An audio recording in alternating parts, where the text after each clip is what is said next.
मेधा शुरू से ही पढ़ने में होशियार और मेधावी छात्रा थी। अच्छी पढ़ाई के बाद अच्छा कॉलेज सिलेक्शन और फिर बहुत अच्छी जॉब।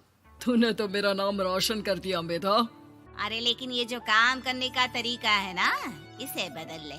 18 घंटे काम करेगी तो कल को बच्चा कैसे संभालेगी? तुम्हारी तरह पागल नहीं हूँ माँ, जो बच्चे और परिवार में फंस जाऊँ। मैं तो जिंदगी खुल कर जीऊंगी। सब कहने की बात होती है बेटा, अपने बच्चे का सुख हर कोई चाहता है। वक्त बीतता है और मेधा की शादी हो जाती है।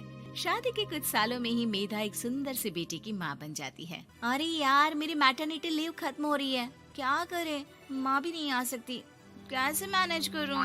ऐसा करते हैं, इसके लिए एक केयर टेकर रख लेते हैं, वो देखा करेगी इसे। मेधा को पति की बात जंच जाती है और वो केयर टेकर की तलाश शुरू कर देती है। एक दिन उन लोगों के घर एक महिला आती है जो दिखने में पढ़ी लिखी लगती है। जी, क्या काम है आपको? मैम, मेरा नाम स्नेहा है। आपका एड देखा केयर टेकर का, क्या मैं आपके यहाँ काम कर सकती हूँ? हाँ, क्यों नहीं, लेकिन आप तो अच्छे घर की लगती हैं, फिर नौकरी क्यों? दरअसल मेरे ससुराल वालों ने मुझे घर से निकाल दिया क्योंकि मैं माँ नहीं बन सकती और माता पिता भी नहीं है इस दुनिया में। तो अरे अरे, कोई बात नहीं, तुम लक्ष्य को ही अपना बच्चा समझो और यहीं रहना, और किसी भी चीज की जरूरत हो ना तो बता देना। नेहा खुशी खुशी लक्ष्य को संभालने लगती है। रात को जब मेधा घर पर आती है, अरे क्या बात है स्नेहा, तुमने खाना नहीं खाया क्या? अरे दीदी, आपका बेटा टाइम दे तब ना। अरे तो जब वो सोता है तब खा लिया करो। तब तो मैं इसके पास ही बैठी रहती हूँ। कोई मच्छर या कीड़ा काट ले लक्ष्य को तो अब आप पकड़ो, मैं खाना खा लेती हूँ। स्नेहा वहाँ से चली जाती है। बहुत ही अच्छे से ख्याल रख रही है ये लक्ष्य का। मेधा, इतना तो शायद तुम भी ध्यान नहीं देती। मेधा को पति की बात बुरी तो लगती है, लेकिन कुछ नहीं कहती। धीरे धीरे स्नेहा मेधा और उसके पति के साथ बाहर भी जाने लगी। सुनो, स्नेहा को भी बाजार ले चलते हैं, वो क्या है ना, लक्ष्य को देख लेगी जब तक मैं शॉपिंग कर लूंगी।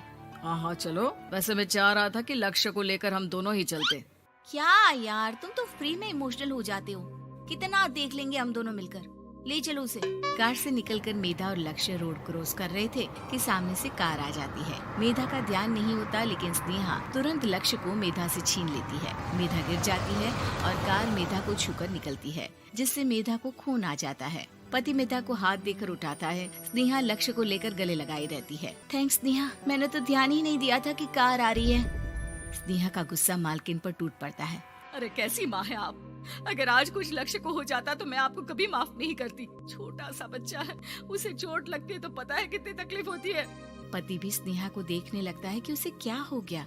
मेधा को स्नेहा पर काफी गुस्सा आ जाता है। घर आकर कहती है, देखो स्नेहा, माना तुम लक्ष्य को बहुत प्यार करती हो, लेकिन वो मेरा बेटा है, मैं कभी जानबूझकर उसके साथ बुरा नहीं कर सकती, समझी? मुझे माफ कर दीजिए, मैं लक्ष्य को लेकर कुछ ज्यादा ही सेंसिटिव हो चुकी हूँ। मैं ध्यान रखूंगी कि आगे से ऐसा ना हो। मेधा का मन स्नेहा से अब हटने लगा था। एक शाम मेधा ऑफिस से घर आती है कि लक्ष्य उसे दिखाई नहीं देता और ना ही स्नेहा। वो स्नेहा के कमरे में जाती है जहाँ दोनों सो रहे होते हैं। अरे स्नेहा, लक्ष्य को आज इस कमरे में क्यों सुला दिया? दीदी, मुझे नींद आ रही थी, ऐसे में उसे कमरे में अकेले लिटाना मुझे ठीक नहीं लगा। मेधा बच्चा उठाने लगती है कि स्नेहा टोक देती है। रहने दीजिए ना दीदी, सो रहा है, फालतू में नींद खराब हो जाएगी। मेधा को गुस्सा आ जाता है और वो बच्चा उठाकर वहाँ से चली जाती है। अगले दिन मेधा स्नेहा को बुलाती है, साथ में एक और लड़की खड़ी होती है। स्नेहा, अब तुम अपना कुछ और देख लो, हम लोगों को नई केयर टेकर मिल गई है, तुम इस हफ्ते घर छोड़ देना। स्नेहा का मन लक्ष्य को छोड़ने का नहीं करता, लेकिन नौकरी तो नौकरी होती है ना। स्नेहा घर से चली जाती है। धीरे धीरे महीने और साल बीतते जाते हैं और लक्ष्य एक नौजवान लड़का हो जाता है। लक्ष्य, आज मुझे मंदिर जाना है, ले चलोगे? ठीक है माँ, एक काम करके अभी वापस आता हूँ, तब तक आप और पापा दोनों तैयार हो जाइए। दोनों तैयार होकर बैठ जाते हैं, लेकिन लक्ष्य काफी देर तक नहीं आता। अरे मेधा, फोन तो करो लक्ष्य को, देखो क्या हो गया उसे। मेधा फोन करती है तो पता चलता है कि लक्ष्य का एक्सीडेंट हो गया है और वो सिटी अस्पताल में है। जल्दी चलिए, पता नहीं कैसा होगा मेरा बेटा। अरे चिंता ना करो, सब ठीक होगा, मैं अभी कार निकालता हूँ। दोनों मियाँ बीवी अस्पताल पहुँचते हैं, जहाँ वो लोग देखते हैं कि लक्ष्य बिस्तर पर पड़ा होता है। एक महिला इन्हें यहाँ लेकर आई है, वो वहाँ बैठी है, लेकिन फिलहाल तो आप लोगों को इनके लिए किडनी का प्रबंध करना होगा। एक्सीडेंट में इसकी किडनी डैमेज हो गई है। मेरी ले लीजिए डॉक्टर साहब, मेरे बेटे को बचा लीजिए। नहीं नहीं, आप माँ हैं, आपकी नहीं ले सकते, पिता की भी नहीं। आप किसी रिलेटिव या दोस्त से पता कर लें और हाँ थोड़ा जल्दी करें क्योंकि देर होने से मामला बिगड़ सकता है।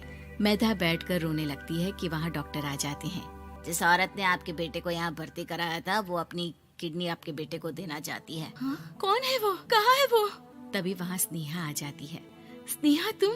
मैं लक्ष्य को पहचान नहीं पाई थी, लेकिन आप लोगों को देखकर समझ गई कि ये लक्ष्य है, इसलिए वापस आ गई।